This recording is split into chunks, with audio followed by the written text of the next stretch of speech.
大家好，我是老李，今天和大家分享一下摄影构图中的简单就是美。简单就是美，实际上就是我们常说的极简主义。极简主义是摄影爱好者比较喜欢的风格，也就是以少带出更多的冲击力。在这张摄影作品中，我们可以看到拍摄者通过单一色调的海水，衬托出漂浮在水面上的小船，使主体显得非常的突出。在海水之中，我们隐约可以看到一条大鲸鱼，产生了非常有意思的画面。当然，我们不排除是作者在后期的制作时加上了这条鲸鱼，但是总体来讲，这张照片还是比较规整简约的。有句话说，摄影就是我们做减法的艺术。在这张摄影作品中，拍摄者把主体人物放在画面的左下角，用单一的背景作为衬托。这样的拍摄可以使一张比较普通的照片加分。色调的统一，这点在风景摄影中尤为重要。色调统一，但不单调。我们要运用高光、暗部、阴影和交界线来表达，打造出风光片的纯色之美。我们再来看下一张摄影作品，这张黑白照片是以现场光线的明暗来增加对比，表现出单色影调纯粹的质感。我们可以看到拍摄者把登山的人物放在画面的2/3的位置上，远方的茫茫雪山以及前景中通过光线的照射在雪面上产生的纹理，使整个画面看起来色调统一但不单调。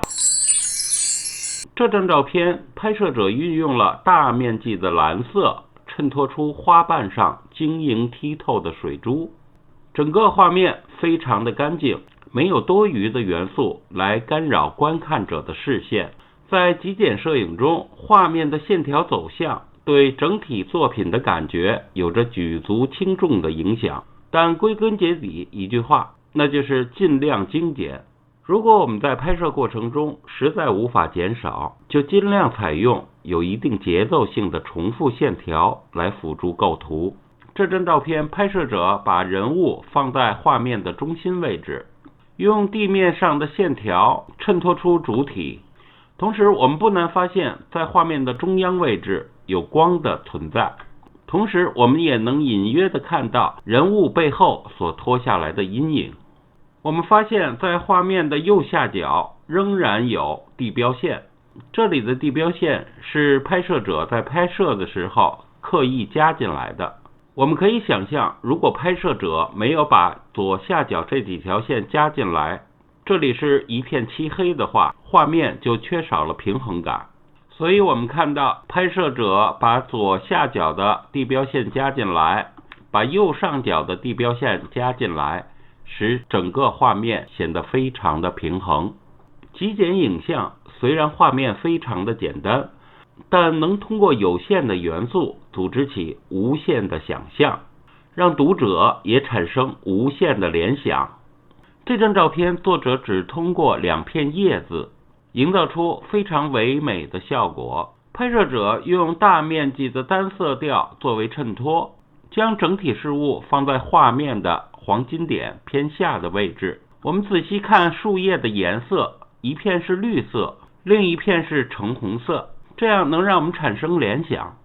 看上去像不像一对情侣呢？同时绿色和红色产生了对比，我们知道红色和绿色是对比色，这样的拍摄可以使绿叶更绿，红色更红。除此之外，线也是在极简摄影中常利用到的因素，无论是建筑物的轮廓还是道路的延伸，都是线元素在日常空间中的存在。我们在拍摄构图时，应该分析画面中线的走向，通过水平、垂直或一组同方向的指向性线条，有力地引导观众的视线。极简是一种风格，但并不代表无趣与乏味。一个醒目的或者具有吸引力的主体就可以抓住观众的眼球。主体必须是照片中最有力的元素，极简主义虽然在今天仍然非常流行，但大部分的极简主义只是单纯的画面背景，并不能有效地表达主题，表现情绪，而情绪才是画面的灵魂，主题才是一名摄影师创作时所需要关注的重点。好，今天和大家分享的是简单就是美。非常感谢大家收看，我是老李，我们下次见。